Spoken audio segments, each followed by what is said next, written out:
এই মুহূৰ্তত এটা ডাঙৰ খবৰ, এটা আচলতে বিগ ব্ৰেকিং নিউজ বুলি ক'ব লাগিব।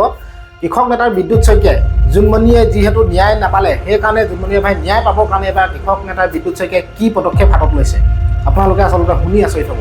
আপোনালোকে এই কৃষক নেতাৰ বিদ্যুৎ শইকীয়াৰ আপোনালোকে ভাষ্য আপোনালোকক শুনাম।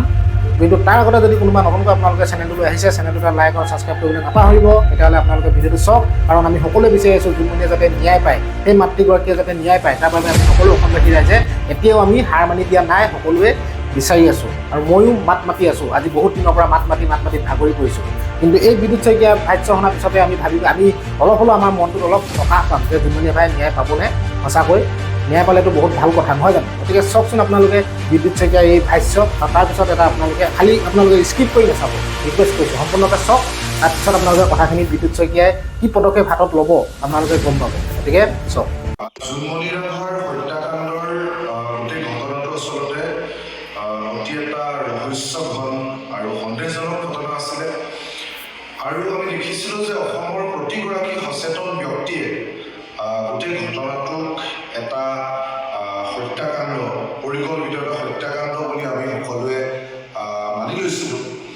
কেৱল আনুষ্ঠানিকভাৱে তদন্তকাৰী সংস্থা বা তদন্তৰ প্ৰতিবেদন অহালৈকেহে বাকী আছিলে। CBI যে গোটেই ঘটনাটোত তদন্ত কৰিবৰ কাৰণে দায়িত্বভাৰ অৰ্পণ কৰা হৈছিলে, আৰু CBI তদন্তৰ অন্তত যি চাৰ্জশ্বিটৰ পৰিৱৰ্তে পোনপটীয়াকৈ চূড়ান্ত প্ৰতিবেদন অৰ্থাৎ ফাইনেল ৰিপৰ্ট দাখিল কৰিলে। এই ফাইনেল ৰিপৰ্টত কোৱা হ'ল যে জোনমণি আচলতে এটা স্বাভাৱিক দুৰ্ঘটনাতহে পতিত হৈছিল, আৰু সেই দুৰ্ঘটনাত মৃত্যু হৈছিল, তাত কোনো আন দিশ নাই, তেওঁ হত্যা কৰা হোৱা নাছিল বা তেওঁ আত্মহত্যা কৰা হোৱা নাছিল। গতিকে আমি এটা কথা আমাৰ বিশ্বাস বা আমাৰ ভাৱ হৈছে যে আচলতে CBI শক্তিমান নহয়, যে CBI গোটেই কথাখিনি নিজৰ ধৰণে বা ভগৱানৰ নিচিনাকৈ যিটো আমাৰ কোৱা হয়, বা তেওঁলোকে যে গোটেই ঘটনাটো তেওঁলোকক দিলে মানে যে তেওঁলোকে ক'ব পাৰিব, সেই কথাটো তেনেকুৱা নহয়। CBI কিহৰ ওপৰত তদন্ত কৰে, CBI কেতিয়া তদন্তৰ ভাৰ দিয়া হৈছে, বা CBI কি সমলৰ ওপৰত ভিত্তি কৰি তেওঁলোকে এই ৰিপৰ্ট দাখিল কৰিছে, সেই কথাটোৱে গুৰুত্বপূৰ্ণ।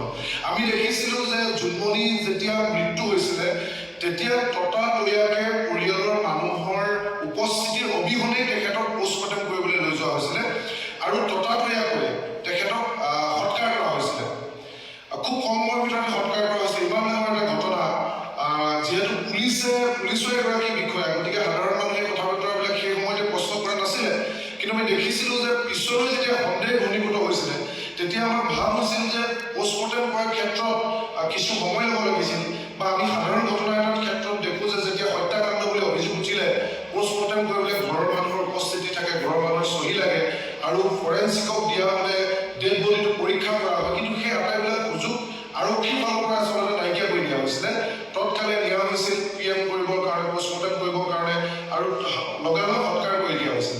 আমি ভাবোঁ যে আৰক্ষী সঞ্চালক প্ৰধানৰ অনুমতি অবিহনে, গৃহমন্ত্ৰীৰ দায়িত্ব থকা মুখ্যমন্ত্ৰীৰ অনুমতি অবিহনে এই কামখিনি কৰিব পৰা নাযায়। আমাৰ তেতিয়াই ভাব হৈছিল যে এইবিলাক আচলতে ততাতৈয়াকে কিয় কৰি দিয়া হৈছে, সাক্ষী প্ৰমাণ নষ্ট কৰিবৰ কাৰণে কৰি দিয়া হৈছে নেকি, এই কথা বতৰাবিলাক তেতিয়া আহিছিলে। কিন্তু সেই সময়ত আমি ভাবিছিলোঁ যে আচলতে এই গোটেই ঘটনাটো ভেকুৱামৰহে হ'বগৈ নেকি। তাৰপিছত ৰহস্যজনকভাৱে আপোনালোকে জানে, এগৰাকী গাড়ী চালকৰ আৱিৰ্ভাৱ ঘটিছিল। সেই গাড়ী চালকগৰাকীয়ে প্ৰত্যক্ষদৰ্শী বুলি কোৱা কৈছিলে। তেওঁ কনফিডেন্সত গোটেই কথাখিনি কৈছিল, তেওঁ য'লৈকে লৈ যায়, বোকাখাটত যিটো কথা কৈছিল, যশোদানগৰ এক্সিডেণ্ট হোৱা ঠাইতো একে কথা কৈছিল, গুৱাহাটীতো একে কথা কৈছিল, বা তেওঁ বুঢ়াইলৈ ফুৰিলেও একে কথাই কৈ আছিল, ইমান কনফিডেন্সত। কিন্তু আমি দেখিলোঁ সেই মানুহজনৰ কথাখিনি আৰক্ষীয়ে গুৰুত্ব সহকাৰে লোৱাৰ বিপৰীতে তেওঁ চুৰ সজাবলৈ বিচৰা হ'ল। তেওঁ অতীতৰ ৰেকৰ্ডবিলাক, তেওঁ কেইগৰাকী মানুহ বিয়া পাতিছে, তেওঁ কি কৰিছিল আগতে, সেই কথাখিনি কৈ তেওঁ গোটেই কথাখিনি নৎসাত কৰি দিয়া হ'ল। আৰু আমি এইটোও কওঁ, আজিৰ দিনটোত যদি তেওঁ তদন্তটো বিপথে পৰিচালিত কৰিব বিচাৰিছিলে, তেতিয়াহ'লে কিয় তেওঁৰ ওপৰত শাস্তিমূলক ব্যৱস্থা গ্ৰহণ কৰা নহ'ল? এই কথা বতৰাবিলাকো এটা সন্দেহৰ কাৰণ। দ্বিতীয়তে, অনিল ভূঞা বুলি নগাঁও OC গাড়ী চালকজনে যিবিলাক কথা তেওঁ সম্পৰ্কীয় ভাগিনীয়ে, সাংবাদিক ভাগিনীয়ে গৰাকীক যে ফোনত কৈছিলে, এই কথা বতৰাবিলাক এই ড্ৰাইভাৰজনৰ লগত মিল আছিলে। তেওঁলোকে কোনচাতে কৈছিলে যে এই ঘটনাটোৰ বিষয়ে পুলিচে আগতীয়াকৈ গম পাইছিল, কিন্তু সেই অনিল ভূঞা ক'ত গ'ল সেয়াও এতিয়া নাই। আৰু আটাইতকৈ ডাঙৰ কথা যে পুলিচে তদন্ত কৰিলে, তালাচী চলালে, সেই জোনমণিয়ে ব্যৱহাৰ কৰা সৰু এক্সপ্ৰেছ মাৰুতি গাড়ীখনত একো নাপালে। CIDয়ে তালাচী চলালে, তন্নকৈ তালাচী একো নাপালে।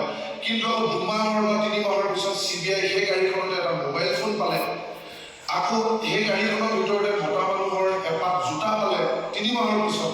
তাৰ আগতে পুলিচে নাপালে, CIDয়ে নাপালে। আভাজ্যোতি ৰাভা নামৰ এগৰাকী মানুহ আহিছিল, যিগৰাকীৰ লগত ওলাই গৈছিল বুলি জোনমণিৰ মাকে বাৰম্বাৰ কৈছিল। সেই মানুহজনৰ কি হ'ল? গোটেই কথাবোৰ আচলতে ৰহস্য আৱৰ্তলৈ সোমাই গৈছিলে। কিন্তু এতিয়া আমি দেখিলোঁ যে CBI প্ৰতিবেদন দিলে, কিন্তু সেই কথা বতৰাবোৰ ক'ৰবাত আৰক্ষীয়ে বা অসম চৰকাৰে আচলতে CBIলে হস্তান্তৰ নকৰিলে নেকি? বা এই গাড়ী ড্ৰাইভাৰজন, নালিয়া নামৰ মানুহজন বা অনিল ভূঞা নামৰ গাড়ী ড্ৰাইভাৰজন, আভাজ্যোতি ৰাভা বা গাড়ীৰ ভিতৰত পোৱা বস্তুখিনি বা ইমান জখম হৈ যোৱা গাড়ীখনৰ ভিতৰত জোনমণি ইমান অক্ষত অৱস্থাত আছিলে বা এই মানুহ এজন দৌৰি গৈছিল বুলি দেখা মানুহবিলাক, এই গোটেই কথা বতৰাবিলাক CBIৰ হাতলৈ দিয়া নহ'ল নেকি? আৰু গতিকে CBI আমি এইকাৰণে এফালৰ পৰা আমি তেওঁলোকক দোষীও কৰিব বিচৰা নাই, কাৰণ কিয় তেওঁলোকক বহুত পলম কৰি দিয়া হৈছিলে। অসম চৰকাৰে জানি বুজিয়ে প্ৰথম পুলিচৰ নামত সময় নষ্ট কৰিলে, ইমান ডাঙৰ ঘটনাটো CID নামত সময় নষ্ট কৰিলে। তাৰপিছত পৰিয়ালৰ মানুহৰ দাবী, অসমৰ দল সংগঠন মানুহৰ দাবীৰ পিছতে আচলতে তেওঁলোকে বাধ্য হৈ CBI গোটেই ঘটনাটো দিছিলে। গতিকে গোটেই কথা বতৰাবিলাকৰ পাছত এতিয়া যিটো ৰিপৰ্ট আহিলে, এই ৰিপৰ্টটো আচলতে এটা কিমান সত্য, কিমান অসত্য বা কিমান বিশ্বাসযোগ্য, এইখিনি ৰাইজে ভালকৈ জানিব। ৰাইজৰ মাজলৈ আমি এৰিছোঁ। কিন্তু মই এটা কথাই এই মুহূৰ্তত ক'ব বিচাৰিছোঁ, এই যে ৰাইজে মনত ভাবি থকা এটা কথা আৰু ৰিপৰ্টত অহা এটা কথা, এই যে তফাতবিলাক, মানুহৰ মাজত সন্দেহবিলাক, এইবিলাক কিন্তু আমাৰ গণতান্ত্ৰিক ব্যৱস্থাৰ কাৰণে কেতিয়াও শুভ লক্ষণ নহয়। এতিয়া তদন্তৰ কথাটো এনেকুৱা হ'ল, ধৰক এখন টেবুল ক্লথ পাৰি থোৱা হৈছে, টেবুল ক্লথখন বতাহত উৰি উৰি আহিব বিচাৰিছে। তাত প্ৰথমতে সৰু এটা গধুৰ বস্তুৰে তাক ঢাকি ৰাখিব বিচৰা হ'ল, বহাই ৰাখিব বিচৰা হ'ল। কিন্তু সেই সৰু গধুৰ বস্তুটো দাঙি আকৌ আহিছে, তেতিয়া ডাঙৰ এটা গধুৰ বস্তুৰে টেবুল ক্লথখন জোৰকৈ ঢাকি দিয়া হ'ল, যাতে টেবুল ক্লথখন আৰু বতাহ মাৰিলেও উঠি আহিব নোৱাৰে। ঠিক তেনেকৈ অসম পুলিচৰ তদন্তত যেতিয়া আমাৰ বিশ্বাস নহ'ল, CID তদন্তত বিশ্বাস নহ'ল, তেতিয়া যে কেৱল বিশ্বাস জন্মাবৰ কাৰণে CBI তদন্ত বুলি কৈ যাবলগীয়া হ'ল, কিন্তু কথাবোৰ যেন একেই থাকিল। গতিকে এই গোটেই কথাবোৰ খুব ৰহস্যজনক হৈছে। গতিকে আমি এই গোটেই কথাখিনি, আৰু বিশেষকৈ মুখ্যমন্ত্ৰী ডাঙৰীয়াই প্ৰথমৰ পৰা ঘটনাটোৰ লগত যিটো ভূমিকা, মুখ্যমন্ত্ৰী ডাঙৰীয়াই গুৱাহাটীৰ মাটিদূৰতে থকা জোনমণিৰ কাহিনী পাৰ ঘৰলৈ এদিন যাবলৈ সময় নহ'ল। এটা মন্তব্য আজিলৈকে মুখ্যমন্ত্ৰী ডাঙৰীয়াই নকৰিলে, অথচ মুখ্যমন্ত্ৰী গৃহমন্ত্ৰীৰ দায়িত্বত আছিলে। গতিকে মুখ্যমন্ত্ৰীৰ অৱহেলা, গৃহ বিভাগৰ অৱহেলা, অসম চৰকাৰৰ অৱহেলা, কিয় এই কথাবোৰ মানুহৰ মনলৈ প্ৰশ্ন আহিছে। সেই মৃণাল নামৰ SP গৰাকী যে তদন্তলৈ আহিছিল, নগাঁৱৰ সেই সময়ত তদানীন্তন SP, তেওঁৰ মুখ্যমন্ত্ৰীৰ ভাতৃ সুশান্ত বিশ্বকৰ্মাৰ লগত সেই এখন যে ফটো ভাইৰেল হৈছিল, সেই ফটোখনৰ কাৰণে আচলতে গোটেই কথাটো ক'ৰবাত গাপ দিয়া হ'ব নেকি? বা এই গোটেই কথাবোৰ নে লখিমপুৰৰ এগৰাকী বিধায়কৰ গোটেই নকল সোণৰ লগত এটা অবৈধ লেনদেনৰ কথাবিলাক আহিছিল, সেই বিধায়কগৰাকী